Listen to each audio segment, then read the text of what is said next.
ঈদ যাত্রার দ্বিতীয় দিনে বাড়ি ফিরছেন সাধারণ মানুষ।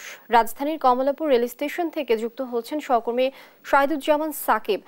সাকিব, ঈদ যেহেতু খুবই সন্নিকটে, আপনি জানাবেন রেল স্টেশনে এর চাপ কেমন দেখছেন, এর সার্বিক পরিস্থিতি সম্পর্কে জানাবেন।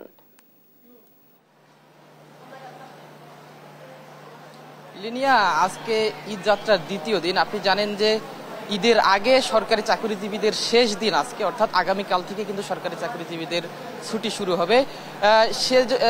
সে প্রভাব কিন্তু আসলে এখন পর্যন্ত আমরা কমলাপুর রেলওয়ে স্টেশনে দেখতে পাইনি, কারণ আপনি জানেন এখনো অফিসগুলো শেষ হয়নি। তবে যারা চাকরিজীবী রয়েছেন, তাদের স্ত্রী সন্তান অথবা শিক্ষার্থী যারা রয়েছেন, তারা কিন্তু সকাল থেকে আসলে কমলাপুর রেলওয়ে স্টেশনে ট্রেনে করে আসলে ঢাকা ছাড়ছেন।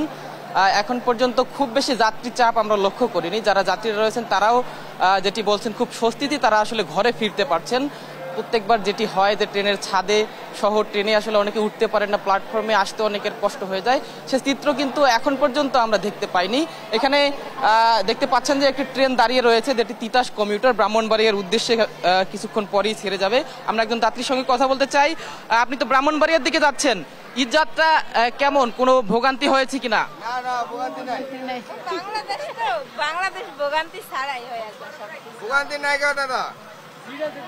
যাত্রীরা আসলে যেমনটি বলছেন যে আসলে তেমন কোনো ভোগান্তিতে এখন পর্যন্ত তারা পড়েনি।